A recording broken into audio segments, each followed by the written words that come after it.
Hello, and thank you for joining us this evening for our wastewater rate informational webinar. You may be familiar with Zoom meetings, but this is a Zoom webinar which works a little differently from a Zoom meeting, and that you'll only see and hear the speakers today. Everyone else will be muted without camera access. You can ask your question at any time by entering it into the Q&A panel in Zoom. We'll be presenting for about 45 minutes and we'll answer any questions at the end of the presentation. The recording will be published to the website next week, and it will also be translated into Spanish as well. And now I would like to introduce Amanda Flessy, our wastewater system manager. Thank you, Madeline. Next slide, please. As Madeline said, my name is Amanda Flessy. I'm the wastewater manager, and I just want to do a quick introduction of our wastewater rates and why we continue to need our wastewater rates for the next 3 years. We continue to make an investment in our wastewater system, which is essential in ensuring the public health and safety and environmental protection. We've done a series of studies for capital improvement projects, which kind of support the rates. We are trying to be proactive in our repairs and our upgrades to help avoid really cost and very expensive repairs that are emergency repairs. Just like the rest of the nation, we are impacted by inflation cost and our operation cost. For instance, our chemicals that we use on a day-to-day basis to treat our wastewaters in this year alone have gone up 60%, as well as our hauling has gone up probably 40%. And a lot of our materials that we need for our capital projects and our construction costs also continue to go up over 30%. So these investments that we're making in today with our wastewater rates today, we can continue to make those investments, and we must ensure that the rates that we kind of implement today will help with our critical infrastructure and operations needs as we move forward into the future. Now I'd like to introduce Ms. Dana Hoffenberg. She will go over today's agenda and our rates. Good evening. My name is Dana Hoffenberg. I'm a water resources analyst, and I'm going to be talking to you today about our rates and the rate study. So first of all, tonight's agenda, we're going to do a little bit of timeline, look into financial planning, then get into rate study considerations and objectives. Then we'll talk about the rate study recommendations and outcomes. And at the end, we'll have time for a Q&A. Next slide, please. Looking at the timeline, this is a public process. So all throughout this process, we've had public meetings. We've had 3 visits to the Water Commission where we've discussed the rate model and the outcomes of the rate model and have received policy input. We went to the Finance Committee at the end of March, and then we will be going to City Council June 14th for a public hearing on the utility rates. Next slide, please. All right, so let's jump into some financial planning considerations. Next. All right, so let's take a look at the wastewater system assets. This photo here is an aerial image of the Elistera Water Resource Center. So we have a pretty robust wastewater system. We have 256 miles of sewer mains, 2 miles of force mains, 7 lift stations, multiple creek crossings, and over 7,000 structures for manholes and clean access. So we have a great, robust system that does a lot for our public health and safety in the environment, and we do need to make sure that we invest in it to make sure it operates 24/7, 365. Next slide, please. So how do we fund the system? 99% of the revenues to operate the system comes from wastewater rates. That means what you pay on your wastewater utility bill. So that means that the wastewater fund, the wastewater utility, does not receive any revenues from taxes. So we don't receive revenues from sales taxes, property taxes, anything like that.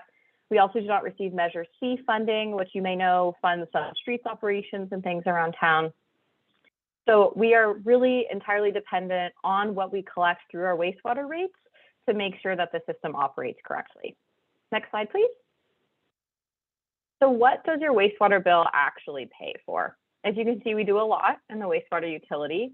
We physically collect your wastewater through sewer laterals and sewer mains. Those bring the wastewater to the wastewater treatment to get treated at the Elistero Water Treatment Center. Of course, there's general administrative costs. There's debt service costs. So these are the costs that we use to repay loans that we use to fund our capital investments. And then, of course, there's the capital investment portion as well. And just as a note, salaries and benefits are included within all of these sections. They account for about 30% of total expenses. So that is quite low than what you would expect from most governmental departments, which tend to be more administratively heavy and see a lot higher percentages, but salary and benefits for the wastewater utility is only lying around 30%.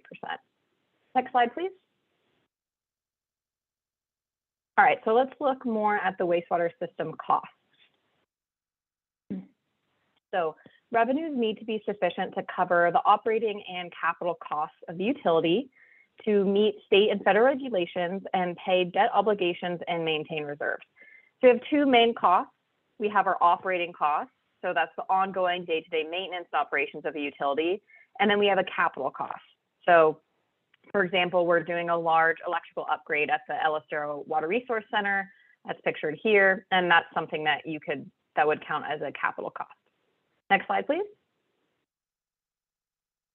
All right, so what are some cost trends that the utility is seeing? Our recent inflationary increases, as everyone knows, have been very high. The city is not immune to that. So just as everything, the cost of most things are inflating, the city has to bear that burden as well.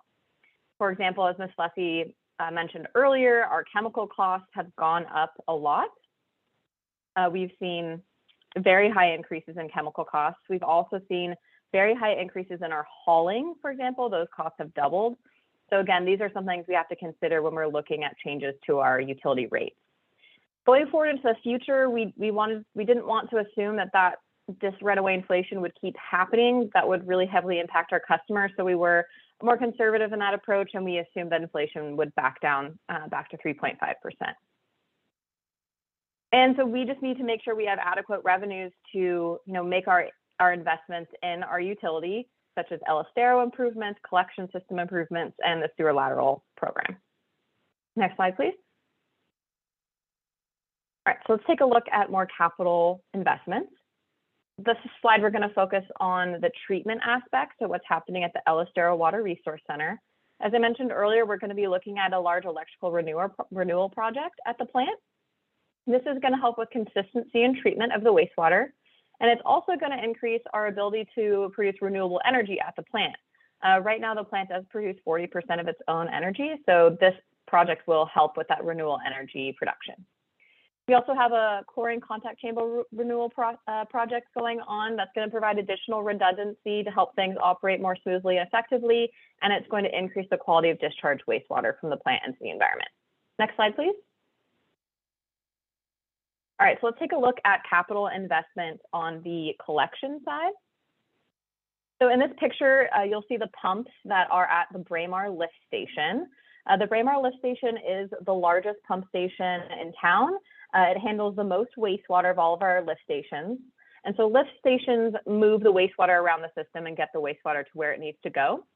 And so these pumps are getting old, they need to be replaced. So that's one project that we're working on. We're also working on the Via Lucero Force Main project. This is going to provide more redundancy in the system to ensure the system can still operate if there is a failure in another part of the system. And of course, the big thing we're looking at is sea level rise adaptation. Some key assets of the wastewater system are at low lying points around the city. And so we are engaging in a study to determine how to mitigate impacts from sea level rise, either by moving or shoring up assets. And this is for both the collection system and the treatment plant. So this is a really critical project as we're facing climate change and sea level rise. Next slide, please. All right, so another big program we have going on is a pipeline replacement and rehabilitation program. You can see on this slide, there is a map that shows pipelines we've already replaced, pipelines that are under construction, and pipelines that are slated for rehab or rehabilitation in the next 3 years. Our goal is to replace or rehab approximately 1% of the system. That's over 2.5 miles annually. And this is going to help us maintain our overflow compliance. If we don't maintain our pipes, that can cause sewer overflows, sewer spills, which is definitely not good. And so we want to stay on top of that as much as we can. And so that's what this program allows us to do. We're also looking at general capacity improvements, seeing what areas of the system we need to make larger to accommodate development and more capacity. Next slide, please. Okay, so let's take a look at some of our customer programs. So some of you may be familiar with the SLIP program, the Sewer Lateral Inspection Program. It is meant to reduce sewer spills both from the city's pipes and from private customer pipes. So this is critical for protecting public health and safety as well as environmental health. Again, we don't want sewer spills happening in the community. The Video Assistance Program is part of the SLIP program, and it offers financial assistance to help customers through the SLIP program by using the city's contracted CCTV inspector to assess repair needs. And we do have various repair options for our customers. We offer multiple tailored options that a customer can choose from that works best for them. You can either work more with your own plumber, if that's what you're more comfortable with, or alternatively, you can elect to have more full service from the city directly. Next slide, please. Okay, so let's get into some rate setting considerations and objectives. So let's take a look at where we've been previously. We did a rate study back in 2019, and we adopted, again, a 3-year rate plan, and that's what we're doing again now. So we're continuing the pattern of reevaluating our needs and our revenues every 3 years. So this is just a continuation of our past policy. So we're going to be looking at what our rates are going to be for the next 3 years. Next slide, please. So what composes a wastewater bill? We have fixed charges and we have variable charges. So looking at a residential bill, you're going to get a fixed charge every month. That's based on how many dwelling units the account is serving.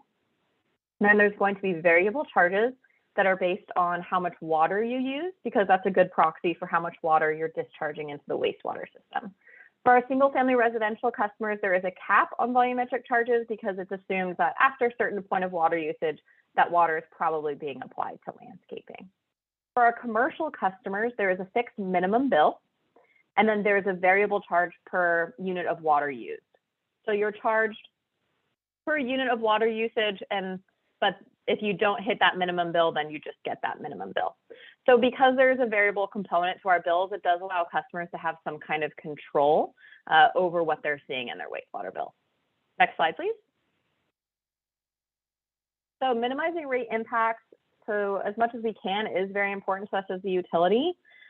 We do that through some major different points. One of the major points is planning. We look at financial planning, operations and maintenance planning, capital planning. We look at what projects are coming up, what needs replacing, and we slate those projects strategically when we think we can get financing. So again, we do this to make sure that we can replace things when they need to replace before they break. Because if something breaks and we have to do an emergency repair, that gets very expensive very quickly. So we're always trying to look forward and plan ahead so that we can mitigate any kind of emergency costly repairs. Grants and financing. We have a pretty comprehensive grant pursuit strategy so that we can mitigate those costs that are going to our customers as much as possible. When we can't get grants, we try and get very low interest rate loans, and these are usually from the state. What this allows us to do is finance really large, expensive projects, but spread the costs over time. So we don't get huge hits to our customers that cause really high rate increases. And those loans are really low interest rates, which is great.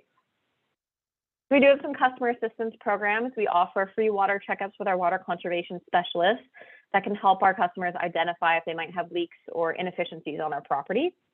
We do have a leak relief program in case people experience a catastrophic leak or break on their property. We do have some relief programs there for that. A UUT waiver, so utility users tax. Certain folks may qualify to have that tax waived for them. And as I mentioned earlier, we do have the SLIP program. We do have some assistance built into the split program for customers that need some assistance getting through that program. Next slide, please. Okay, with that, I'm going to turn it over to our expert rate consultant, Mr. Sean Korn, who helped us put together this rate study, and he's with HDR Engineering. Thank you, Dana. Good evening, everybody. I look forward to talking through this rate study with you all. This evening, I'm going to talk briefly about the rate setting objectives, the process and approach we use to establish the proposed rates, some of the rate structure adjustments and changes that are being recommended, and then a summary of the overall rate study and overall adjustments to rates. On the next slide, we talk a bit about our rate setting objectives. And as we kick off a rate study, we want to identify those goals and objectives to help guide us through this process. There's several generally accepted rate setting objectives. Some of them are on the screen here. As we talk through the revenue sufficiency and stability component, really what we're focusing on is sufficient revenue over time to support those operating and capital needs that Ms. Hoffenberger was talking about. The stability is maintaining stable rates over time. That means that we're not seeing those large increases at different periodic times throughout the course of 5 or 10 years, but steady increases to reflect those increases from inflation and those capital funding needs. As we go through this, we also want to address affordability impacts to the customers. And one of the ways we do that is what Ms. Hoffenberger just talked about in the overall UUT exemption, some of those water conservation evaluations to reduce the amount of water use that is billed under the cap for the residential customers. A key element of this study, and really the requirement for the city to do this study, is to maintain proportional rates for the different customer classes of service. Those customer classes of service are single family, multifamily, and commercial primarily. And so we think about how each of those customer groups as a whole need to support the costs based on the benefits they receive from the city providing them wastewater services. That meets the legal requirement, which is based on Proposition 218, which lays out the approach, and that's codified in the California Constitution. We also think about how those rates are charged to customers. We want to make sure that they're easy to understand so that a customer understands why their bill is the amount it is, as well as for the city to administer that and explain that to customers. So starting out with this process, we looked at these different goals and objectives. Our focus was on the revenue sufficiency and stability and meeting the requirements of Proposition 218, and then also taking into consideration the affordability and ability to understand and administer those rates. On the next slide, I'll talk a bit more in detail about how we develop the overall rate study process. And it's really a 3-step process, and it includes a revenue requirement, a cost of service, and a rate design. The revenue requirement, as the name implies, determines what level of rate revenue is necessary to support the operating and capital needs of the wastewater utility. So as was shown earlier in that pie-looking chart, the vast majority of the revenues for the wastewater utility come through rates from customers. So as we evaluate the funding needs, we look at the annual operation and maintenance expenses. Those are projected out over a multi-year period. And then we look at, within that analysis, how the city will be funding the necessary wastewater capital improvements. Are those going to be funded on an annual basis through rates, through grants or loan programs? And what impact does that have on the total revenue requirement as we develop those projections over a multi-year period? We actually developed the model for a 10-year period with a focus on the next 3 years for the rate setting process. So that revenue requirement I can think about as the size of the pie. So it tells us how much revenue we need in each year. The cost of service analysis then takes that pie and splits it up between the different customer classes based on how they use the service. So each customer class gets a piece of the pie based on their characteristics. When we develop this cost of service, it's there to meet the requirements of Proposition 218 so that each class receives their proportional distribution of costs based on how they use the system. So when we think of a wastewater system, there's several key drivers. One is the total volume or wastewater flow that goes through the city's sewer collection system and ultimately to the El Estero treatment plant. Within that flow, we think about the strength of that flow. The higher the strength of the flow, the more time it takes and the more costly it is to treat that wastewater to a level that can ultimately then be discharged. So the cost of service looks at each of the customer classes of service, single family, multifamily, and our commercial classes, as well as a high strength customer class, and determines each class's proportional share of the cost. So if a customer class has a higher strength component, they receive a higher proportional share of those strength costs, which goes into developing their ultimate proposed rates. So once we know the revenue requirement, the amount of revenue that's needed, and the cost of service, and how much we need to collect from each class, then we can design rates based on those two. And ultimately, those rates are the result of that cost of service and the unit costs or cost-based rates that are developed. So that rate design looks at how are we designing that rate and what you as a customer see on your bill. So for each class of service, based on the cost of service, we develop the overall proposed rates to meet the overall funding needs and proportionality requirements of Proposition 218. On the next slide, we'll talk a little bit more about the rate design. That revenue requirement analysis and that cost of service analysis are very detailed, and the report that supports the study outlines all those key assumptions. But as we go through the rate structure discussion, we looked at a couple different changes that we're recommending as part of the proposed rates. As was mentioned earlier, the single-family customers are billed based on their water use up to 10 HCF per month. Now, an HCF is 100 cubic feet, and each 100 cubic feet is 748 gallons. So that 10 HCF cap was based on historical single-family consumption data and what that average use was going to be for the system. So anything above that is presumed to be used outside the home or not coming back through the wastewater system.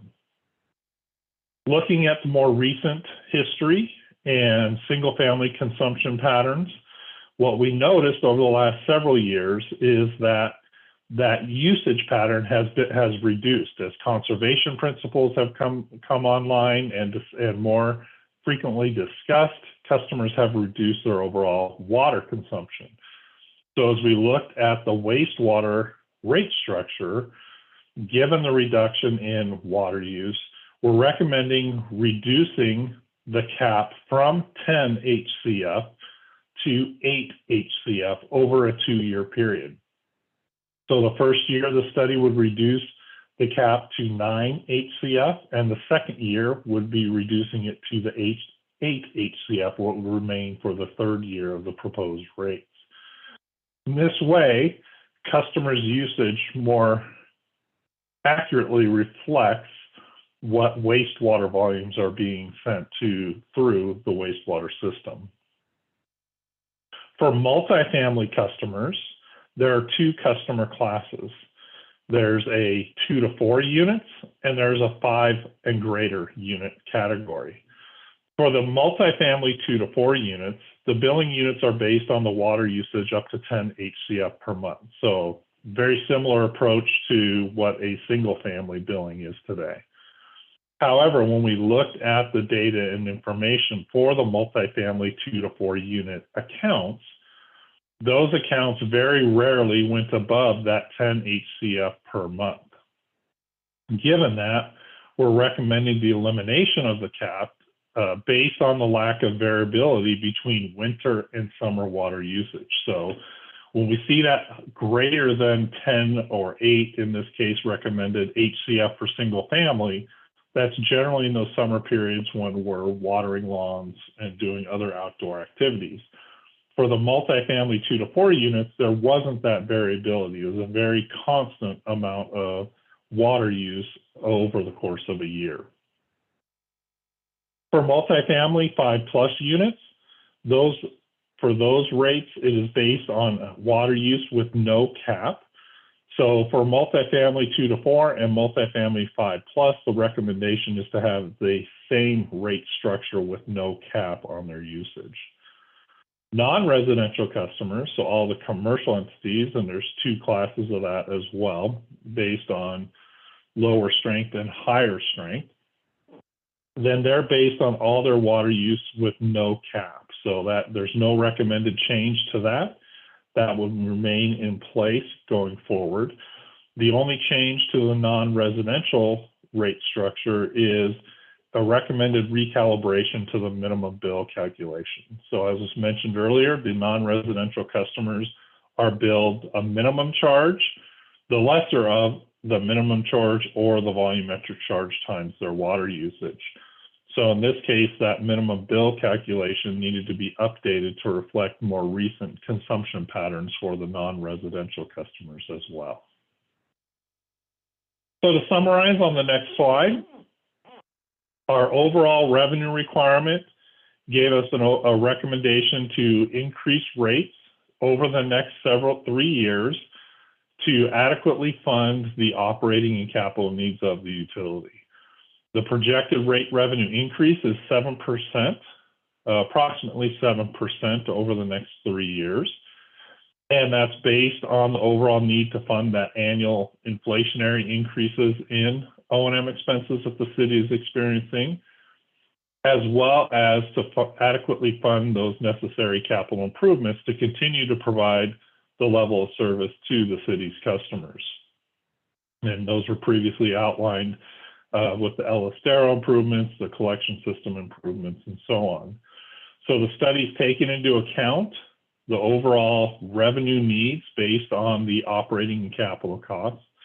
Those costs have then been allocated and proportionally distributed to each of the different customer classes based on their overall benefit of the system, based on annual water wastewater volumes and strength of those wastewater volumes.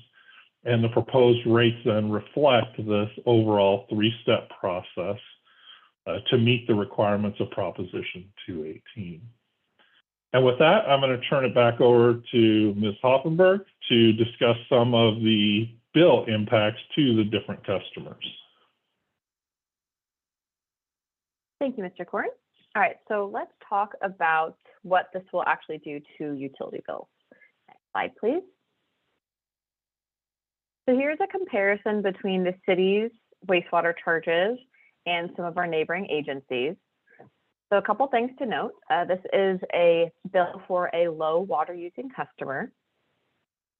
And this is compared to Goleta Sanitary District, Montecito Sanitary District, and Carpinteria Sanitary District. So this is our proposed rates that are going to become effective in July, but it is compared to the existing rates for those neighboring agencies. They didn't have data quite yet on their proposed rates, so we are just comparing their existing rates, so it's very possible those rates will change. Next. All right, so this is comparing the city's wastewater bill for a more typical single-family residential customer. So they have more typical usage of 9 HCF. So this is a very average customer. So you might notice that our neighboring agencies' bills did not change. And that's because our neighboring agencies, they charge a flat annual rate on the tax roll. So customers don't have an ability to adjust their bills based on their water consumption. And so that is something that the city is able to do because we have a volumetric component to our rates. So you can see for the low water users, we are one of the lowest bills among our neighboring agencies. And then for the average customer, we're right in the pack, right in the middle. Next slide, please. All right, so let's take a look at what this will mean for your full city utility bill. So something to keep in mind is that a utility bill from the city actually has multiple services on it. It has water service, wastewater service, and trash and recycling and greenway service. So altogether, the total proposed changes to all of the different utilities, and this is for a very average typical single-family residential customer with average usage and average level of service for trash and recycling, they're looking at less than a 5% increase to the total utility bill for all three services. Slide, please. Next steps, we will be going to City Council to hold a public hearing on the utility rates. It will be for wastewater rates and trash and recycling rates. If you do have more questions specifically on recycling, trash and recycling rates, you can visit their website that's listed here. And we will also be posting this presentation and translating it into Spanish and online. That'll be viewable after this webinar has concluded. Slide. And so with that, I'll turn it back over to Madeline for our Q&A. Great, thank you, Ms. Hoffenberg. So I'd like to open it up for any Q&A. You can go ahead and type it into the Q&A feature at the bottom of your screen, and we can see those rolling in. Let's see, so we've got a question that came in. Why raise rates now? You know, we've been talking about inflation. So why raise rates now? Why not wait for later when inflation has stabilized? Sure, yeah, that's a great question. So I've mentioned earlier, so we have carefully created operations and maintenance plans, capital plans. We do a lot of planning. And so these plans look into the future and identify key projects that are needed to keep the system operating safely. So delaying these rate increases means we won't have the money to complete this work, essentially. And those delays in operations and maintenance and capital improvements could create the need for very expensive emergency repairs. You know, if we're not doing the upkeep on the system, things might break and we will need to respond in an emergency fashion. And then if we don't do these increases now, you know, things just get more expensive, construction costs increase. So just delaying this will just cause a bigger cost increase down the line. And again, emergency repairs will be even more expensive because inflation will have gone up. And then another aspect of that is, you know, as I mentioned earlier, one of the strategies we use to keep costs down is to secure low interest rate loans. In order to get those loans, we need to show that we have adequate debt service coverage ratios so that we're in a good position essentially to pay back those loans. Without this rate increase, we won't be able to show that we can do that. And without these low interest rate loans, we have to delay improvements. And again, this could compromise our ability to provide safe and reliable service and would result in costs just even increasing and even more. Great, thank you. Another question, what is the UUT exemption and how would someone qualify for that? Sure, so UUT is utility users tax. It's a 6% tax on several utility services in town, including water and trash and recycling. So wastewater actually doesn't receive the utility tax. Certain folks may qualify for the waiver based on your adjusted gross income. Your income has to be below a certain level. I believe it's around $19,000 or $20,000 for a single person. So applications are accepted year round. You can contact utility billing to apply. And so you can either email them or you can call them. Their phone number is 805-564-5343. And their email is utilitybilling@santabarbaraca.gov. Great, thank you. Those are all the questions that we have this evening. So thank you everyone for joining us, and we will be posting the recording next week. Thank you everyone. Bye-bye.